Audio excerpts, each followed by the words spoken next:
When Vader lost to Obi-Wan on Mustafar, he didn't just lose the battle, he also lost his original lightsaber. As he was being burnt alive, Obi-Wan took his lightsaber, and as we all know, almost 20 years later, he gave it to his son, Luke Skywalker. But in the aftermath, Vader now was left without a lightsaber, and so the first mission was issued by Sidious himself to his new apprentice to go and find a new lightsaber and in turn bleed the crystal within. At that moment, Vader remembered something that he had studied within the Jedi Temple, and that was all the Jedi that had previously taken the Barash Vow. The Barash Vow was an oath taken by any Jedi who completely refrained from all activities related to the Jedi Order as a form of regret. They disengaged completely from the Force itself. Decades later, a similar fate would also unfold with an older Luke who went to exile on Ahch-To. But in order to find a Jedi that had taken the Barash Vow prior to Order 66, Darth Vader traveled to a Jedi outpost where he would task his droid to search through the station's archives for data on any Jedi who had taken the Barash Vow and in turn escape persecution. Vader's ultimate hope was that any Jedi who had taken this vow would have not only been out of harm's way when Order 66 was issued, since they had been completely detached from the Jedi Order, but they would also have ignored the occurrence in the Force. This ultimately would lead Vader to discover the former Jedi Master Kirok Infala, a Jedi who had been completely dedicated to combat all else, and ultimately mastered it. This path would lead Darth Vader to the river moon of Aldolim, and he immediately sensed as he disembarked his ship that Master Infala was waiting for him. The Jedi Master immediately confronted Vader, recognizing what darkness Vader brought with him. Even though Vader choked the Jedi, Master Infala quickly released a Force blast at Vader, which staggered him and disrupted his concentration. Infala declared his Barash to be complete and began to ascend the mountain upon which he formerly lived, calling out Darth Vader to follow if he could. One of Master Infala's training droids, Arex, then opened a gate which sent a river of water crashing down upon Vader. The Sith Lord was visibly battered by the rush of water, but managed to telekinetically part the river and walked to the shore. It didn't stop there. Master Infala then attacked him with gigantic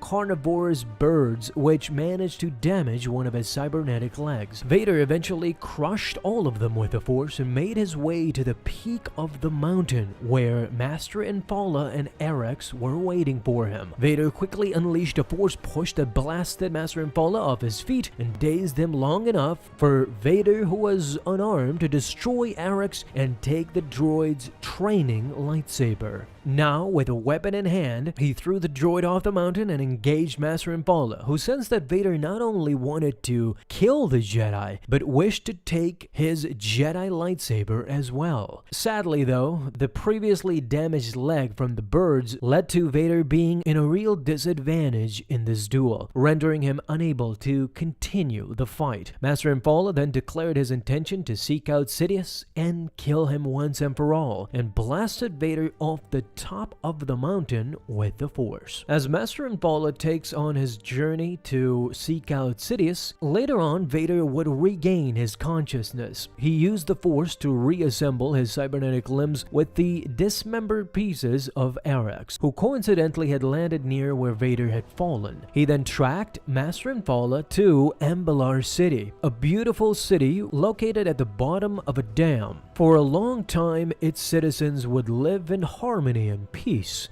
Unfortunately for them though, Vader had arrived. Infala immediately sensed the presence of this Dark Lord. The two crossed blades until the duel was interrupted by a trio of security guards. Vader grabbed all of them with the Force and tried to drop them down to the city, but Master Infala caught them using the Force and lowered them to safety. This sent Master Infala into an angry tirade. He shouted at Vader to not involve anyone else in their duel, to honor and respect the duel engagement. But the Sith did not play by anyone's rules. Vader instead took advantage of Master Infala's concern for the innocent, and he went on to rip apart a building-sized water storage tank situated in the city below. In its aftermath, this move led to the entire city wiped out and erased from existence. The flood destroyed everybody below. Women, children, and men were wiped out in a single move by Darth Vader. At this point, Master Infala was just demoralized. He attempted to save them with the Force without any success. He just couldn't stop the destruction. And of course, Vader took advantage of this. Using the Force, he removed the Jedi's lightsaber from his belt and claimed it for his own.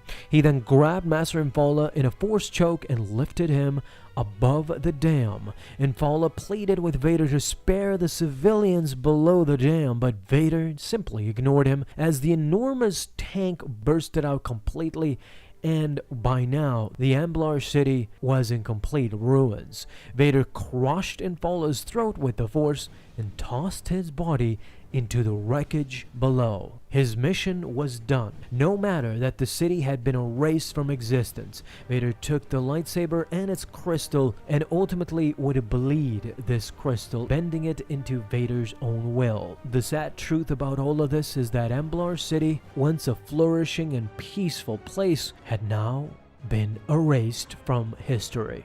What do you guys think about the cruel nature of Darth Vader even in its infancy? Remember, this is mere days after Order 66. Let me know down in the comments, and I want to thank you guys so much for watching this video. If you enjoyed, leave a thumbs up down below, subscribe for dailies. Now you can have an awesome day, Star Wars fans. I'll see you in the next video, and may the Force be with you until then.